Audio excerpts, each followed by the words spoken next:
നമസ്കാരം. ആയുർ സമൃദ്ധിയുടെ മറ്റൊരു വീഡിയോയിലേക്ക് എല്ലാവർക്കും സ്വാഗതം. വെയിറ്റ് ലോസിന് വേണ്ടി ഹെൽത്തി ബ്രേക്ക്ഫാസ്റ്റ് ഓപ്ഷൻസ് നിങ്ങൾ തിരഞ്ഞെടുക്കാറുണ്ടോ? പിന്നീട് അത് നിങ്ങളുടെ ശരീരത്തെയും ആരോഗ്യത്തെയും ബാധിക്കാറുണ്ടോ? ഇപ്പോൾ പല യൂട്യൂബ് ചാനൽസിലാണെങ്കിലും നിങ്ങൾക്ക് കാണാൻ പറ്റുന്ന ഒരു ഫാക്റ്റാണ് ഡയറ്റ് ചാർട്ട് എന്ന് പറയുന്നത്. അതായത് പലതരത്തിലുള്ള ഓപ്ഷൻസ് ഉണ്ടാവാം. അപ്പം ഈ ഹെൽത്തി ബ്രേക്ക്ഫാസ്റ്റ് ഐഡിയാസ് നിങ്ങൾ ചൂസ് ചെയ്യുന്ന സമയത്ത് അതിൽ മില്ലറ്റ് ഉണ്ടാവാം, റാഗി ഉണ്ടാകാം, അങ്ങനെ പലതരത്തിലുള്ള ഹെൽത്തി ഗ്രെയിൻസ് കാര്യങ്ങളൊക്കെ ഉണ്ടാകാം. പക്ഷേ ഇത് എല്ലാവർക്കും പ്രാക്ടിക്കലി ഇത് സൂട്ട് ചെയ്യുമെന്നോ ചോദിച്ചു കഴിഞ്ഞാൽ അതൊരു വലിയ ക്വസ്റ്റ്യൻ മാർക്കാണ്. കാരണം എൻ്റെ ഒരു ക്ലിനിക്കൽ എക്സ്പീരിയൻസ് വെച്ചിട്ട് ഇപ്പം നമ്മളിപ്പോൾ ഒരു മുതിര പോലുള്ള ഐറ്റം നന്നായിട്ട് വറുത്ത് പൊടിച്ചിട്ട് അത് നമ്മളുടെ റാഗിയുടെ കൂടെയും ഗോതമ്പിൻ്റെ കൂടെയൊക്കെ മിക്സ് ചെയ്ത് പുട്ടുണ്ടാക്കി കഴിക്കാമെന്ന് പറഞ്ഞാൽ അസിഡിറ്റിയും അതുപോലെ ഗ്യാസ്ട്രിക് ട്രബിളൊക്കെ ഉള്ള പേഷ്യൻസിനാണെങ്കിൽ അത് ചിലപ്പം കൂടാനാണ് ചാൻസസ് ഉള്ളത്. ഈവൻ മൈഗ്രെയിൻ കൂടിയിട്ടുള്ള കണ്ടീഷൻസ് ഉണ്ട്, ഹെഡേക്സ് കൂടാറുണ്ട്. അപ്പം എല്ലാ ഹെൽത്തി ഓപ്ഷൻസും എല്ലാവർക്കും സൂട്ട് ചെയ്യണമെന്നില്ല. ഇത് മുതിര അഥവാ ഹോസ് ഗ്രാം മോശമാണെന്നല്ല പറയുന്നത്. Every body type matters. ഒരു ഹെൽത്തി വെയിറ്റ് ലോസ് ജേർണിയിൽ ആ ഒരു വ്യക്തിയുടെ ദഹനം, ഡൈജസ്റ്റീവ് ഫയർ, അതുപോലെ ഉറക്കം ബാലൻസ്ഡ് ആയിട്ടില്ലെങ്കിൽ വെയിറ്റ് കുറയില്ല. റാഗി മില്ലറ്റിന്റെ ഓപ്ഷൻ എടുക്കുകയാണെങ്കിൽ അത് എല്ലാ ദിവസവും ഒന്നും ട്രൈ ചെയ്യേണ്ട ആവശ്യമില്ല.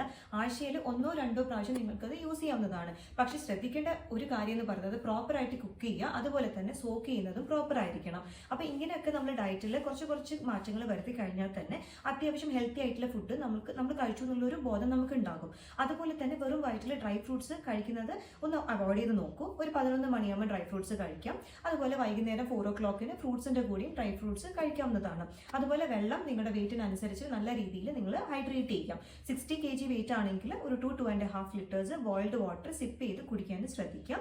കഴിക്കുന്ന ആഹാരം ചവച്ചരച്ച് തന്നെ കഴിക്കാം. ഇങ്ങനെയുള്ള സിമ്പിൾ കാര്യങ്ങൾ നമ്മൾ നമ്മുടെ ഡയറ്റിൽ നമ്മുടെ റുട്ടീനിലും ഇൻക്ലൂഡ് ചെയ്താൽ തന്നെ ഒത്തിരി നല്ല റിസൾട്ട് നമുക്ക് ലഭിക്കുന്നതായിരിക്കും. ഇതുപോലെ കഴിക്കുന്നത് കൊണ്ട് നമ്മുടെ ഡൈജഷൻ വളരെ കാം ആയിരിക്കും. അതുപോലെ തന്നെ വെയിറ്റ് പതിയെ റെഡ്യൂസ് ചെയ്യാനും അത് ഹെൽപ്ഫുൾ ആണ്. പക്ഷേ ഒരു പെർട്ടിക്കുലർ ടൈമിന് ശേഷം അല്ലെങ്കിൽ പെർട്ടിക്കുലർ ഏജിന് ശേഷം പ്രത്യേകിച്ച് സ്ത്രീകളിൽ വെയിറ്റ് കൂടുന്നതായിട്ട് പറയാറുണ്ട്. അത് ചിലപ്പം അവരുടെ മെനോപോസലായിട്ട് ഹോർമോണൽ ചേഞ്ചസുമായിട്ടും റിലേറ്റഡ് ആണ്.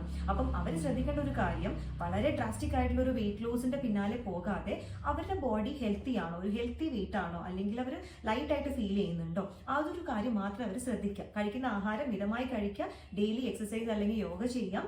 അങ്ങനെയുള്ള കുറച്ച് കാര്യങ്ങൾ ശ്രദ്ധിച്ചാൽ തന്നെ ഹെൽത്തി ആയിട്ട് അവർക്ക് മുന്നോട്ട് പോകാൻ പറ്റും. പിന്നെ മൂഡ് സ്വിങ്സും കാര്യങ്ങളൊക്കെ ഹോർമോൺ റിലേറ്റഡ് ആയിട്ട് വരുന്നതാണ്. അതിന് നമുക്ക് കറക്റ്റ് ആയിട്ടുള്ള മരുന്നും കാര്യങ്ങളൊക്കെ ഫോളോ ചെയ്തിട്ട് മുന്നോട്ട് പോകാവുന്നതാണ്.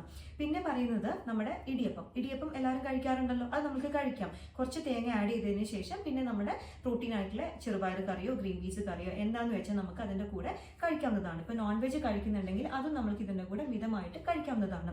അപ്പൊ ഇതൊക്കെ ഈവൻ നമ്മുടെ ഈ മുതിര കഴിക്കുന്ന സമയത്ത് മൈഗ്രെയിൻ ഒക്കെ വരുന്ന പറഞ്ഞ പേഷ്യൻസിന് വളരെ കൂളായിട്ട് ഇതുപോലുള്ള ഫുഡൊക്കെ വളരെ വാമായിട്ട് കഴിക്കുന്നത് കൊണ്ട് ഗട്ട് വളരെ ലൈറ്റ് ആവുകയും ഡൈജഷൻ കുറച്ചുകൂടി സ്മൂത്തൻ ആവുകയും ചെയ്യുന്നുണ്ട്. പുട്ട് നമ്മൾ എല്ലാവരും കഴിക്കാറുണ്ട്.